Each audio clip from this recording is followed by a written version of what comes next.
He walked into the courtroom as if it had been built solely for him. Victor Hale, tech billionaire, a familiar face on the covers of financial magazines, moved slowly between the rows of seats, flanked by a team of lawyers in $1,000 suits and a young woman in a red dress too young to fully understand the value of regret. Across the aisle sat Elara Hale, the woman who had given him 15 years of her youth, 2 children, and her very identity. No one could see her hands tremble. On the judge's bench beneath a thick stack of case files lay a sealed envelope holding the kind of truth that could slice through Victor's empire like fire ripping through fine silk. The media had dubbed it the divorce trial of the decade. Silicon Valley had once hailed Victor as its golden son, but today he came forward with accusations that Elara had been unfaithful, demanding DNA tests for both children. He believed public opinion would side with him, that the headlines would drown Elara in shame. But that morning didn't go as he had calculated. Even Victor's own legal team had not anticipated this, a sealed envelope, a silent female attorney, and a judge with no patience for theatrics. What could possibly make a man who had rehearsed every word for the cameras suddenly falter? And why did Elara, the woman the public assumed had been broken, seem more dangerous than ever? Victor Hale wasn't born into privilege. His childhood unfolded in a small house on the outskirts of Austin, Texas, where his mother was a high school teacher and his father repaired air conditioners. But from boyhood, Victor carried an unshakable belief that the world would bend if he was persistent enough. At 32, he founded Hale Tech Solutions, a small data security company that within 5 years had become the shield protecting the servers of 4 Fortune 100 corporations.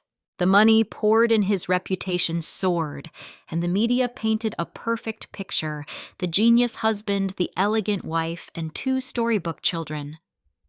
Elara met Victor in her final year at NYU. She was an art student passionate about analyzing abstract paintings. He was a brooding programmer assembling his first algorithm inside a dorm closet. Victor wasn't smooth, but his gaze seemed to cut through every surface to the one thing he wanted to understand her. A year later, they were married. Their first son, Nathan, was born 2 years after the wedding, followed by their daughter, Aria, the next perfect piece of the puzzle. Elara closed the newly opened art gallery, left her personal projects behind, and devoted herself entirely to the family. To outsiders, it looked flawless. But behind the doors of their lakeside Tahoe estate, a quiet emptiness began creeping into Elara's days. After the IPO, Victor's calendar froze over with an unbroken sheet of commitments, conferences, retreats, closed-door meetings on luxury beaches. At tech galas, Elara found herself standing alone more often, her smile held in place for politeness rather than joy. Then, at Hale Tech's Winter Gala, she saw something that needed no explanation. A young woman in a wine-red satin gown, sharp and vibrant, orbiting within just a few steps of Victor all night. No hand-holding, no kisses, just one look enough for someone who had once been loved to know the boundary had been crossed. Her name appeared later. Isla Vance, 26, officially a PR assistant and unofficially always present when a good photograph was needed. Isla's Instagram gleamed like an ambition catalog, rooftop brunches, filtered sunsets, cryptic captions about rebirth and deserving more. Elara didn't ask, didn't cry. She chose something Victor never expected attention. She documented every small shift, like a clock hand gone off beat, the new cologne lingering on his lapel. The phone flipped face down after 10 p.m. The MacBook password suddenly changed the Amex charges at hotels he claimed were meeting investor venues. A friend casually mentioned seeing Victor and Isla at a private chef's table the same night Victor said he had an early flight. Elara simply smiled and noted it down. She had learned an expensive lesson: when a man stops seeing you, he stops respecting you, and carelessness always leaves a trail. From that day, Elara became the archivist of the past, while Victor busied himself editing the future. Every receipt, every text, every account Isla touched went into a locked folder. The Tahoe house grew quieter. Dinner was still served on white porcelain, but the silences between them stretched long enough to hear the faint clink of cutlery. And at the far end of those silences, a storm was gathering. Rumors traveled faster than any internal Hale Tech memo Isla Vance was pregnant. The same woman who once scoffed at the idea of motherhood now posted cryptic captions about miracles and new beginnings. Elara didn't need proof to believe it, but this time Victor confirmed it himself without hesitation. At certain closed-door gatherings, he even spoke of the child who would have my exact face as if it were a coveted prize. Just weeks later, divorce papers arrived at her home. The reason cited irreconcilable differences, but buried deeper in the file was a colder blow, a demand for DNA tests on both Nathan and Aria. Victor's argument was blunt. They don't look like me. And in the press's eyes, that accusation poured fuel on the fire, painting Elara as the clingy ex-wife clinging to his name, while Victor proudly showcased Isla at public events as his new emblem. Elara gave no interviews, made no calls to her parents. Instead, she called her lawyer, then a private lab in Seattle, one untouched by any of Victor's influence. Finally, she wrote a letter to the judge enclosing 2 sealed envelopes, one with the answer and one as insurance, something that would make anyone in power pause before striking. To Elara, Victor wasn't just trying to end their marriage. He wanted to erase her from the story they had written together. And if that was the game he chose, she was ready to play it to the very last move. When the court set the trial date, Elara knew she couldn't rely solely on emotion. She needed truth locked tight in evidence, piece by irrefutable piece. She hired a highly reputable private genetics lab in Seattle, where samples were sealed, triple verified, and stored under strict chain of custody. No hand outside the protocol could touch them. The results were sealed immediately and returned to her intact as they had left the lab. Meanwhile, Elara's lawyer, a quiet man who understood the rhythm of high-stakes divorces, began discreetly digging into Victor's financial records. What they found exceeded every expectation: over $1.2 million flowing into accounts linked to Isla Vance.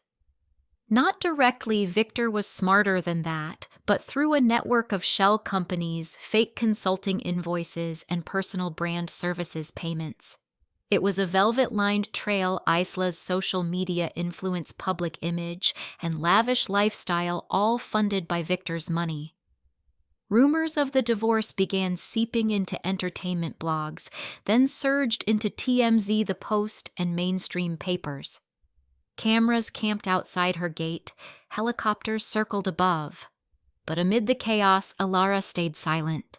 She didn't hold a press conference, didn't post a single status. Instead, each night after putting Nathan and Aria to bed, she sat alone with the growing stack of documents like a patient potter shaping clay, knowing that the moment she unveiled it, everything would shatter. Victor didn't leave the media vacuum to fill itself.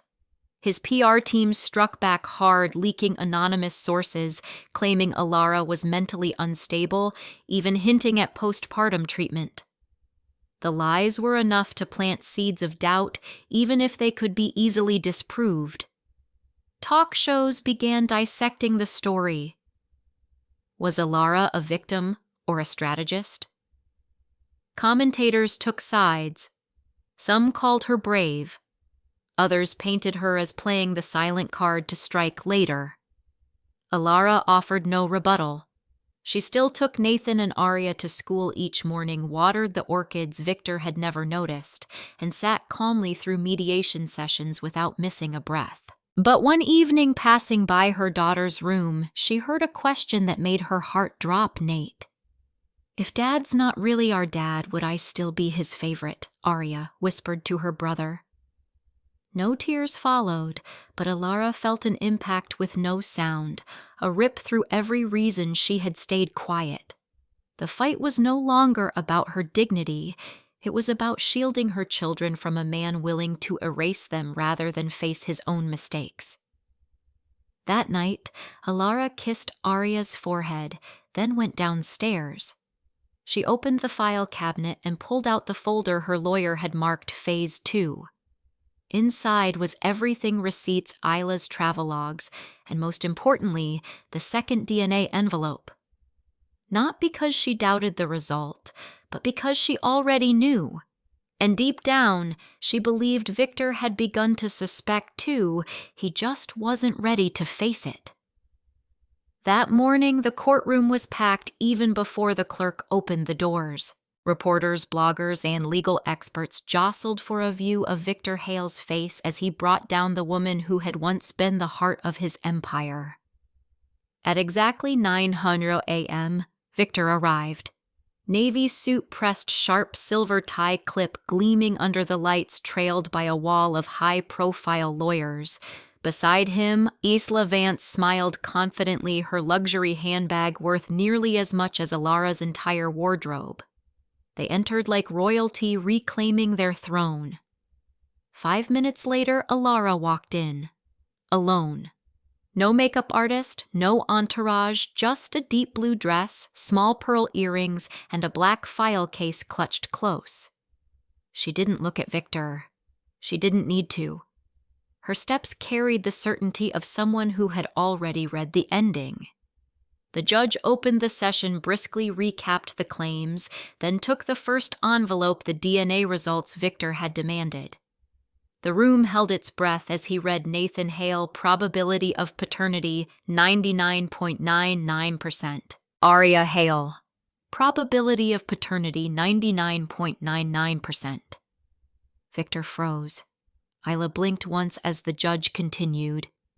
The adultery accusation has no scientific basis.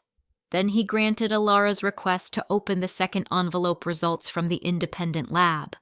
The fetus purportedly belonging to Ms. Isla Vance, probability of paternity with Mr. Victor Hale, 0.0%. Silence flooded the room thick enough to hear paper rustle. Isla's face drained of color. Her hand trembled toward Victor, only for him to pull away as if from venom. The judge hadn't yet brought down the gavel, but his next words landed the true blow. You deliberately sought to destroy another's reputation under the guise of law. The court will impose sanctions. Custody support and all legal decisions went to Elara. She rose left, neatly passing Victor without a glance. The verdict closed the case, but its shockwaves rippled through finance and media. Victor Hale, the once praised icon of Silicon Valley, now appeared in headlines alongside loss of custody and financial misconduct. Elara didn't wait for the news cycle to cool. Less than a month later, she quietly sold the Aspen Lakeside estate, a 12-bedroom property with a wine cellar Victor had never entered. Half the proceeds went directly to a legal aid fund for single mothers, women who, like her, had been outmatched in rooms where power tilted toward their opponents. She moved back to the city, to the white-walled, golden-lit gallery space that had been her first dream. Reclaiming her maiden name, Elara Hartwell, she reopened with an exhibition titled Unclaimed, The Price of Invisibility. Each piece was a fragment of memory of motherhood and of the journey of surviving in silence. On opening night, every painting sold out before the ribbon was cut. Isla Vance vanished from the headlines. Her Instagram froze, no more filtered sunsets or luxury parties. Some tabloids whispered she had gone to Europe. Others claimed she was resting at an exclusive retreat. But the world had stopped caring.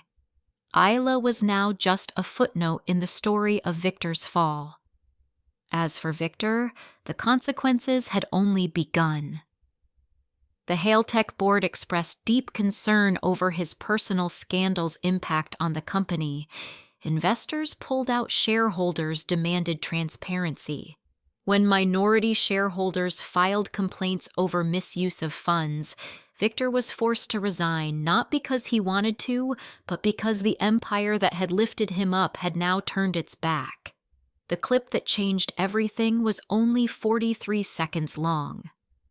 A reporter had captured Elara leaving the courthouse holding Nathan's hand tightly.